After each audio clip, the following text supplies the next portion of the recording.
Hello boys and girls, hello YouTube, Arkabu here. Today let's talk about AI. AI's main objective is to make things easier for the user, more streamlined experience. That's not the case for retro handhelds or handhelds in general. What AI did was created this vortex and really pulled handheld into this complicated situation. But before we deep dive into this complicated situation, let's talk about the history so we have a comparing point. Now, I started my hobby with handhelds in 2022. Great supplies, great pricing points, and many choices. It was nice. But before that, there was some limited supplies with components, so couldn't keep up with production. And one good device is the Miu Mini. It was very hard to get your hands on that unit. A lot of pre-orders, a lot of wait time. So let's fast forward. 2024 and 25, great years.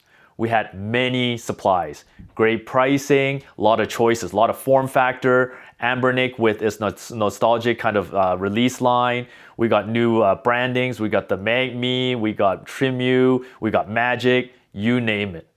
And then we got so much unit that we even have categories. We got our low cost units, we got our budget, and we got the high end. It was truly amazing. And just when we cross over 2026, boom, that's when this kind of complicated situation happened. Now, what's going on? Pricing is soaring high. And then now we got products that are being axed, discontinued, suspended, maybe even no production. Who knows? Quarter 2, 3, maybe we'll see each other in 2027. It's very hard to predict. And that's why today I want to share with you all 2 course of actions that you should do. So the best thing to do and what not to do. And this applies for both new entry to the hobby and also existing people. So let's talk about the best course of action. If you're new in the market for a handheld, I would say pick the one that really hits all your needs. And don't worry about the foolproof. I mean, as long as you have your main objective, which is retro gaming or stream gaming, just some type of gaming. As long as you have the device, you're gaming. But think about this. If you don't have the device, you're not gaming. So it's very counterintuitive. Now, that's for the entry kind of people into this hobby. For the people that are existing, I would say if you see something that you want to add to the collection or something you want to tinker with, buy it now. Don't wait for it, otherwise you will be in full of regrets, which I will share down this episode a little bit later. So that's the best course of action. Let's talk about what not to do. Don't wait for the pricing to come down. Don't wait for more supplies, because every day there's announcements saying that some product is being discontinued, suspended, or no longer on the market. These news really hurt people trying to buy those units for those needs. Now let me share with you my regrets for 2026. And 2026 just started, 3 months, 4 months into the year? So the first one I want to talk about is the RP6.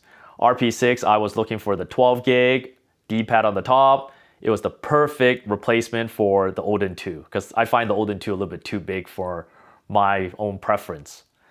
Now, I was going to wait for the third batch, but the news came. No more 12 gig variation, only the 8 gig. So it now can't really replace the Odin 2. So the RP6 is now shelved for me. The other one was the G2. I really like that turquoise color. And I was thinking I'll pick it up in the summer with some summer deals.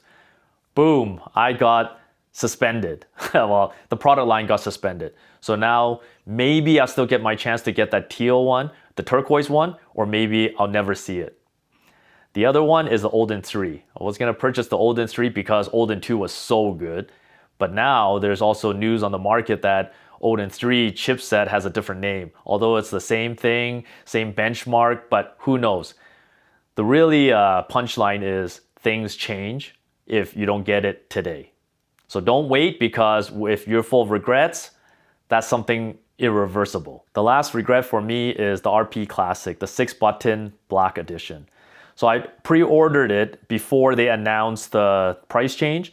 And right now my order status is confirmed, but there has been no movement on shipment or tracking. Who knows? The order might get canceled. So long story short is I probably may not get the unit in my hands. Now, Don't be living with full regrets because it is the hardest thing to do in this hobby. To close out today's episode, someone once told me that if you can use money to solve a problem, your problem is not that complicated. Now, with all this AI jazz, yes, some devices are going up in pricing, but some devices are disappearing from the market. They're being terminated and discontinued or suspended. Now, the worst case is no production. So really, to really bring it home is if you see something in the market that you really like and you could use it today, I would buy it so that you wouldn't have the regret down the road. Now, there's always a saying, right? We can always do something and move forward in the future, but we can't change what happened yesterday. So I'll leave it with you at this. Thank you for watching today. I'll see you at the next one. Same place, same time.